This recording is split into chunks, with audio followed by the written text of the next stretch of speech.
Las reinas no nacen reinas, se hacen reinas. De los golpes de la vida, de las adversidades, de las cosas que pasamos, te moldean a ser una mujer fuerte.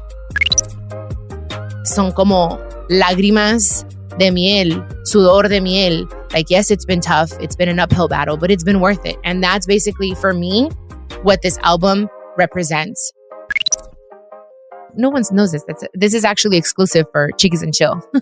But I had them send me separate voice notes. And then I had my engineer put them all together. So it sounds like we're all together in the intro of the song, but we're not. What up, guys? Welcome to this week's episode of Chiquis and Chill. I'm your host, Chiquis. My new album, Abeja Reina, launched last week, and I'm so excited to share it with you all. I've been on tour sharing my music with you all live, but now the album is finally here. It is out. Guys, when I say a lot of work went into creating it, I mean a lot of work went into creating it, but it's been worth it. And that's what we're going to be talking about in this episode, my album. I'm going to take you through the process from start to finish, so let's do this. This is Chiquis and Chill.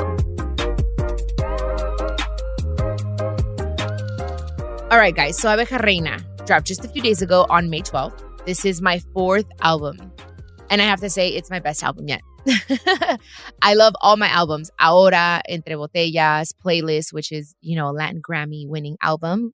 And Abeja Reina is my favorite. It's weird to say that because I feel like Ahora is my favorite. It's my very first album. And all of them are very special to me. But I feel like Abeja Reina comes with a different type of energy. And I've been feeling it now that I've been on tour. And I just feel different on stage. I don't know if it's the name. I've been waiting to launch this album for a long time. I've had this idea of Abeja Reina for a very, very, very long time. I just wanted to feel ready.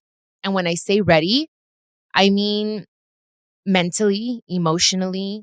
I wanted to make sure que me sentía yo como una abeja reina, realmente.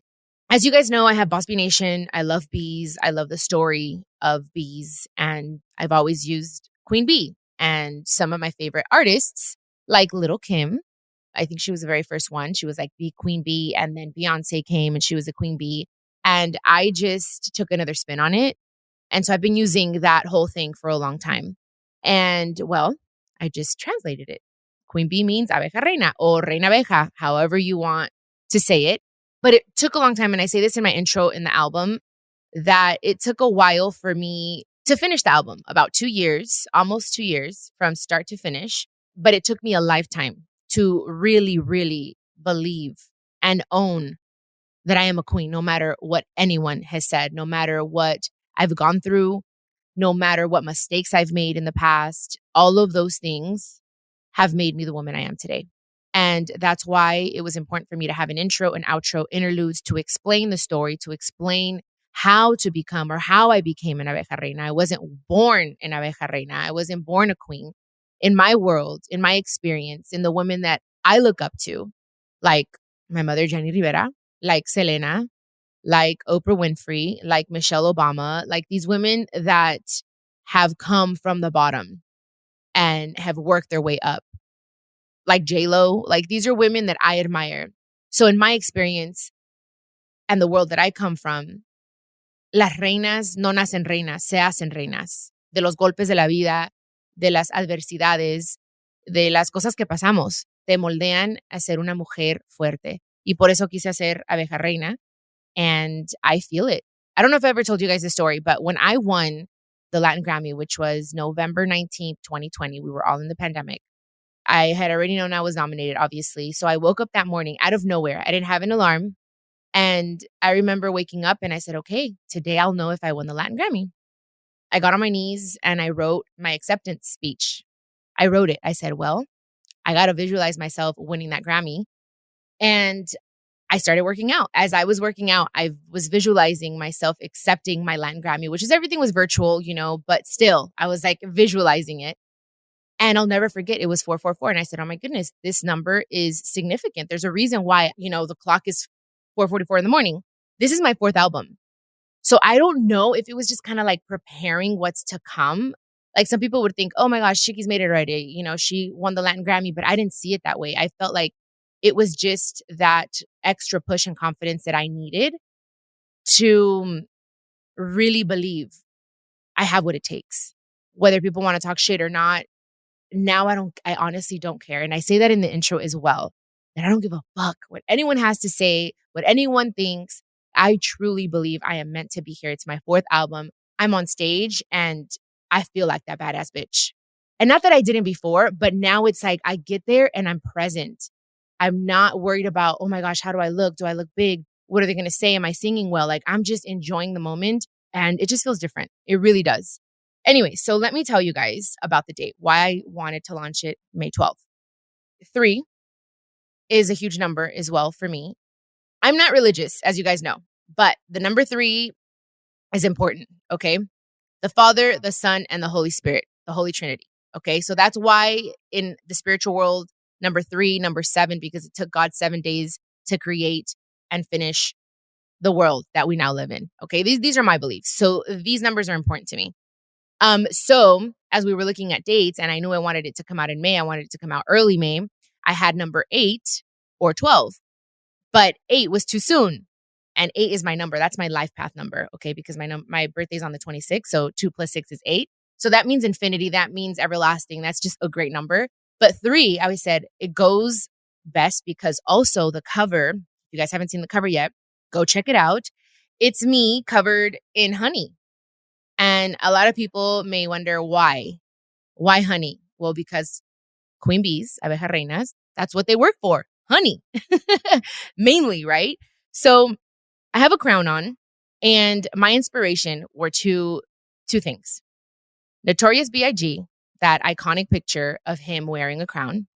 Love that picture of him. Huge fan of Biggie, of Tupac. And of course, I was born in Long Beach. I'm from LA, but I'm also 100% Mexicana. I wasn't born in Mexico, pero soy muy orgullosa de ser Mexicana. So I wanted to put a little bit of Janae in this album. Janae behind Chiquis, because Chiquis is the artist, but I put a lot of my personality, Janae, like the hood, that side, in this album. And you guys will be able to hear that in the songs that I selected, in the songs that I wrote. So that's one, Notorious B.I.G., for many reasons. My mom and I would listen to his music. I love that picture. His music makes me happy. Like the hood comes out in me. Okay. Then, weird as this is going to sound, the story of Jesus Christ. Why? Because Jesus Christ went through a lot. He was accused of things that were not true. Obviously, we all know the story of Jesus Christ. If you haven't watched The Passion of the Christ, go watch it. And I'm not trying to compare myself to Jesus Christ, you guys, but they do say when I went to church, when I was religious, to try to live your life as Jesus Christ, right? Because what he did and how he shared his testimony and his love for God, et cetera, et cetera. But of course, you guys know I've been accused of a lot of shit. And in some ways, you could say that I have been thrown rocks plenty of times in my life. And I don't know, I've always just felt connected to, as you guys know, my spiritual side. So I wanted to kind of implement that. And the honey, because life has been bittersweet. Life is bittersweet, not just for me, but for everyone. You know, we all go through things. We all go through tough times. We face adversities. We face obstacles in our life. And I have learned to turn those negative and bitter moments into something sweet, bringing the positive out of a sour situation. And yes, son como lágrimas de miel, sudor de miel. Like, yes, it's been tough. It's been an uphill battle, but it's been worth it. And that's basically, for me, what this album represents. All the naysayers, all the haters, all the toxic people that talk shit, that weren't believers. For a long time, I thought I didn't care, but there were times when I did. And now it's gotten to the point where it's like, I don't care what you say. Even if you come to me now and you tell me, oh my gosh, Chiquis, you don't know how to sing. I'll be like, that's your opinion, but I do know how to sing. And I'm going to tell you, go listen to my music, go watch me perform. I know about music, tengo buen oído, and I'm proud of myself. And I'm owning it now more than ever. Like, I knew that this moment was going to come. And that's why I waited for so long. But that's why. That's why May 12th, because 1 plus 2 is 3. That's why the cover, that's why the honey, the crown, everything. I think we're all queens. Men and women can be queens, okay? And it's just basically, okay, sometimes se te va a ladear, your crown is going to go to the side a little bit. You just fix it. Con la frente en alto. That's why in the picture as well, I'm looking up. I'm looking up at God. I'm looking up with my head held high no matter what I've been through. I wanted the picture to be clean. I didn't want it to say Chiquis. I didn't want it to say Abeja Reina on it. All I wanted was the advisory little symbol there or little stamp, because I do cuss in this album, in my intro, in some of the songs. And I know a lot of kids follow me, and I just wanted to be respectful and let the parents know that there's a different Chiquis on this album.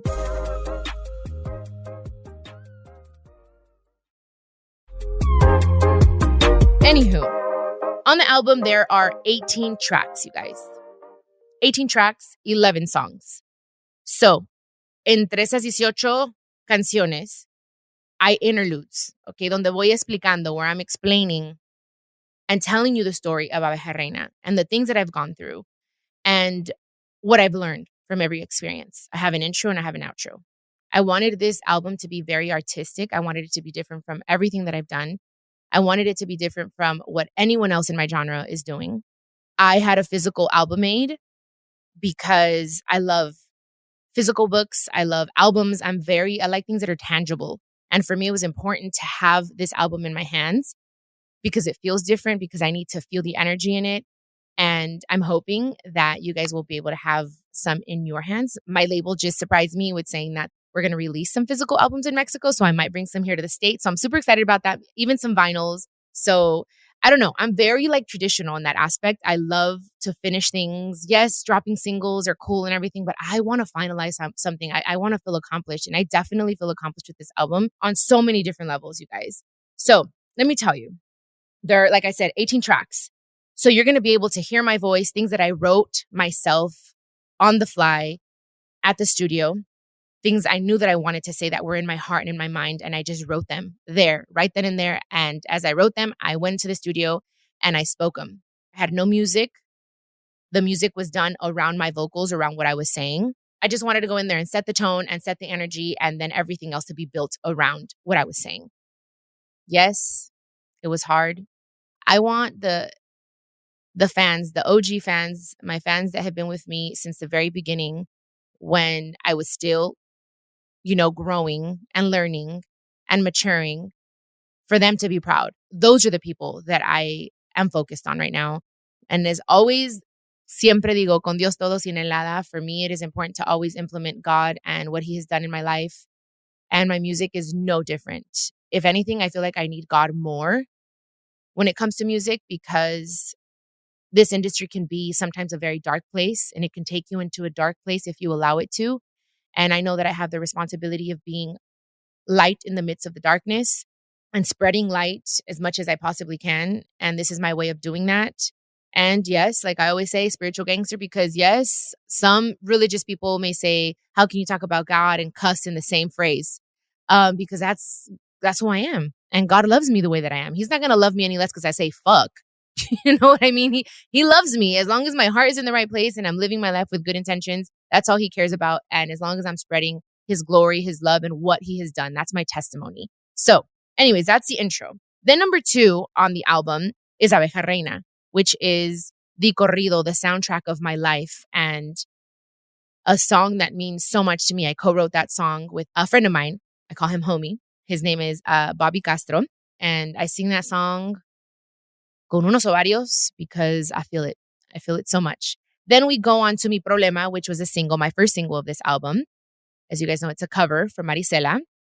And then we go in with a song called La Ex that I also co-wrote with Erika Ender and a guy named Motif. Erika Ender is the writer of Despacito. Despacito. So I wrote with her La Ex. You guys have to hear the song. This song is, I'm rapping a little bit in it. There's a little bit of urbano. It's a little bit of cumbia. It definitely showing a little side of Janae. So got to listen to that one, La Ex. And then we have another interlude, which is interlude number 1. The next song I also co-wrote. It's song track number 6. It's called A lo Menso. I wrote it, started it during the pandemic. I was going through a really tough time. And I felt deceived. I was just sad. We've talked about it here on my podcast before. Why? I don't want to get into it too much, but I just felt the need to let that out, and it really did help heal. Because sometimes we're so hard on ourselves. Like, how could I have fallen for this person? And yes, I have also ignored a lot of red flags and a lot of indicators that have said this person is not for you. This situation is not for you, but love can be blind. And I learned that, but I don't regret it. So that's what that song is about. Then we go with track number 7, which I also co-wrote. Okay. Entre Besos y Copas. That song is, as soon as you hear the arreglo, for me, it was so important to have my arreglos made in Mazatlan, la cuna de la banda, where banda was born. And Martin Castillo, he's the one that made these arreglos for me.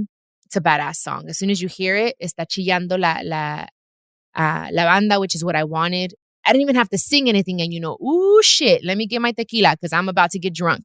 So that's that type of song. And then we go in with number 8, Cualquiera.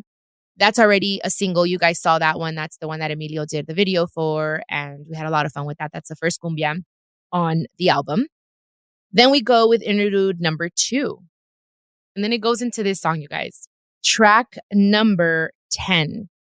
Esa canción se llama Cuando Me Amarán. It is officially the first translation into Spanish. I don't know if you guys have heard the song before. When Will I Be Loved? I put a little bit of gospel in that song. I wanted to show my connection that I have with God and my spirituality and stuff. And I've had those moments when I have fallen to my knees and I'm like, when is this going to stop? And not just in a relationship, but people around you, friends, family members, where you're just like, dude, when is this going to stop? Like, you question God. And I've had those moments when I have fallen to my knees and I'm just like, when am I going to find people that are not going to betray me, that are not going to hurt me? And those are the moments when I'm like, I feel the most connected. In those moments of pain, I feel like I learned so much about myself and I'm able to just silence everything else out and listen to God's voice. And I'm just crying to God, ¿Cuándo me amarán? When will they love me the way that I love?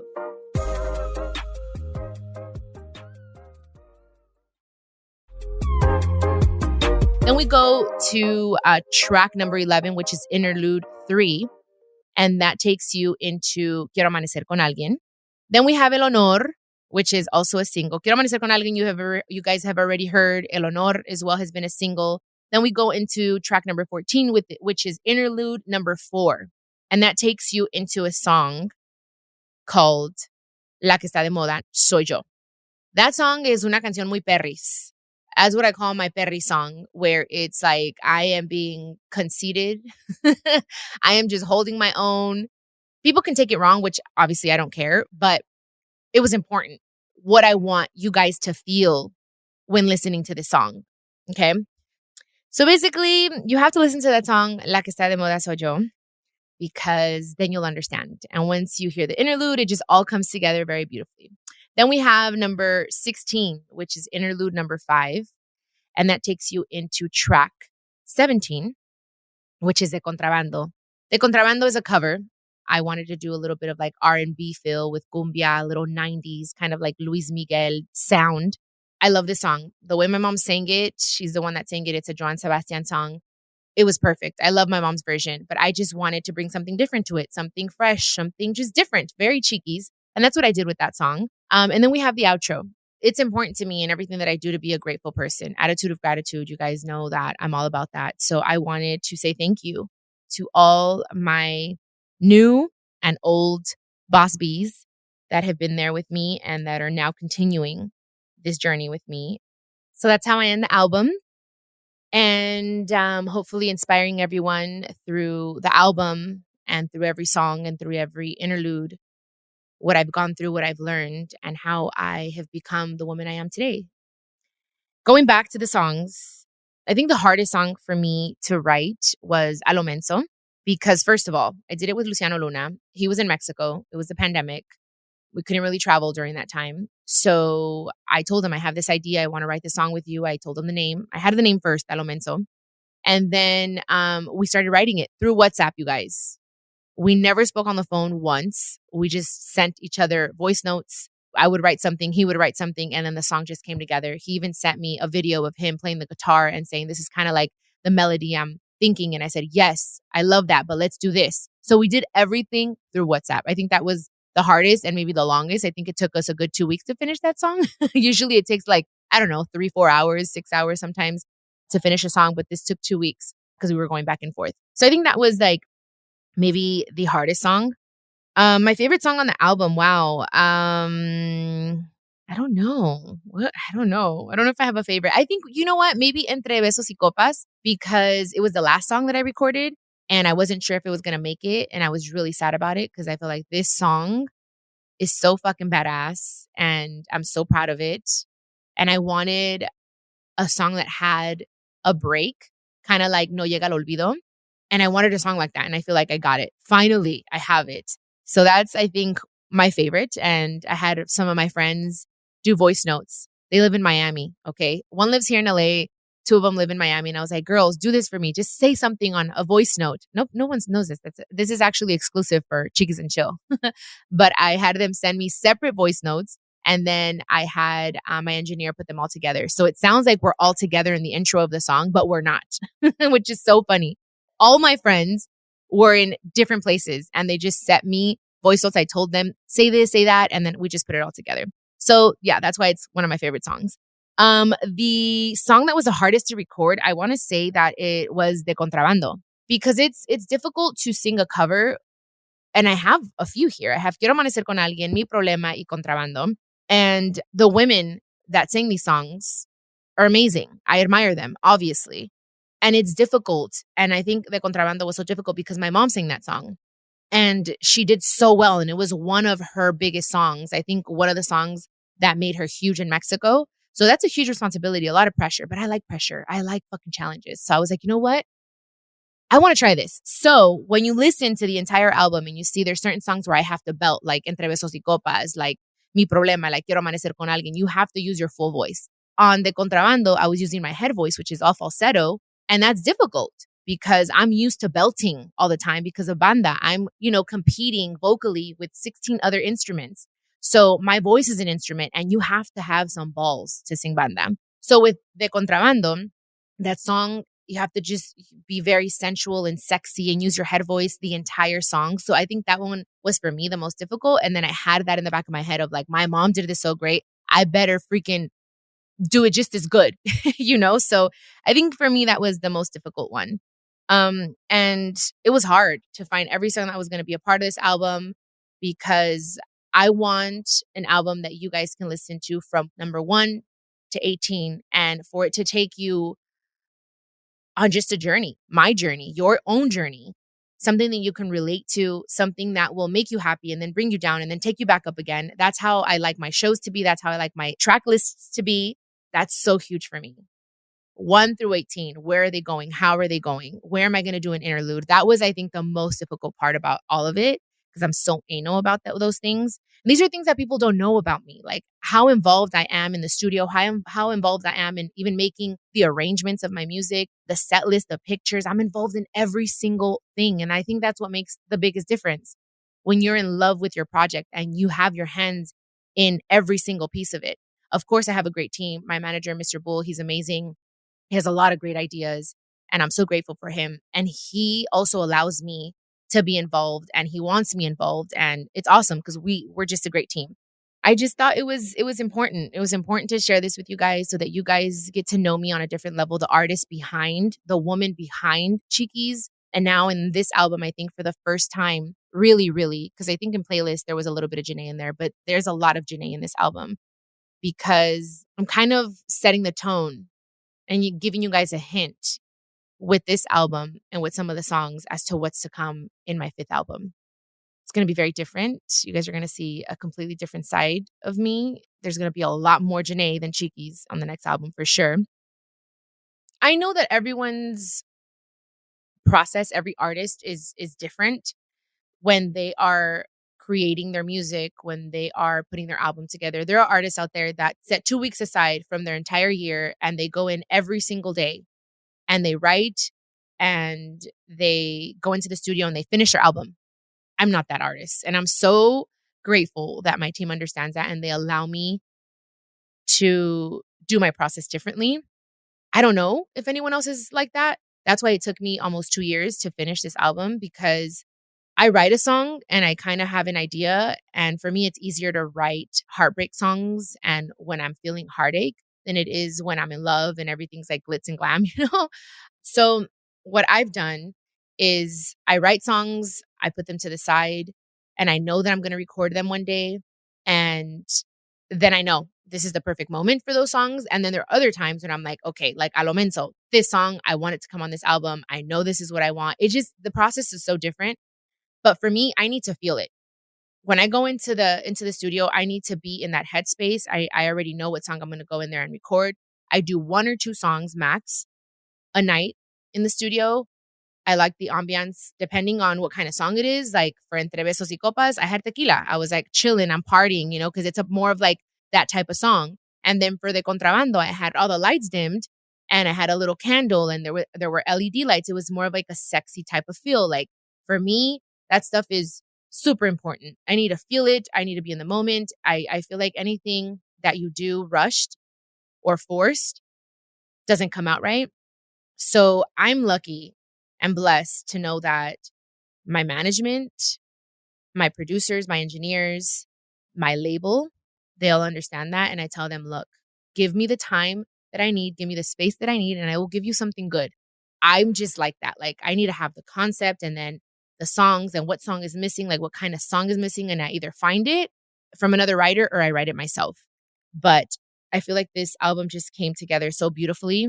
And I didn't force it. That's one thing. I was like, esto va a salir cuando tiene que salir. No me pueden forzar. Don't pressure me. Because when I feel pressured, you guys, I fight back. Like you corner me and I'm just like pushing you back. Like I'm like, let me be. With that being said, I can tell you wholeheartedly and confidently that this album is 100% complete. Like I feel so accomplished with this album. I don't feel that there's anything missing. I feel like it's perfect, just the way that it is, with the amount of songs, with the roller coaster of emotion that it's going to take you through. I think it's perfect. I wouldn't change absolutely anything. There's not a song that I feel like, damn, it didn't make it. No, that's why I kept pushing it back. I was like, no, wait a second. Like if these songs that I want cannot make it on the album, then we have to wait. We have to wait, ni modo. And we did. So we had like, I think 3 different dates for it to launch until it just became May 12th. So anyways, that's it, you guys. This is Abeja Reina behind the album, my heart, soul, spirit, a little bit of everything in this 4th chapter of my life, as you guys heard in the intro. That's all I have to say about my new album, Abeja Reina. And don't forget to catch me on tour. You know, my tour runs through the end of the year, and I can't wait to see some of you there. I always do meet and greets after my shows, and that's honestly one of my favorite things about being a performer. I love hearing from you guys, giving you hugs and kisses. And one last thing before we go, today's motivational quote is, celebrate what you've accomplished, but raise the bar a little higher each time you succeed. That's what this album is all about. Thank you guys for listening to this podcast. I hope you check out my music and my new album and that you love it. And I'll see you guys next week. Como siempre, besitos. Los quiero mucho.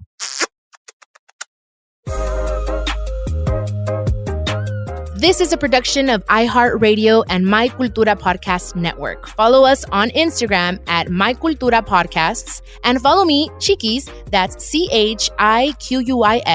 For more podcasts from iHeart, visit the iHeartRadio app, Apple Podcasts, or wherever you listen to your favorite shows.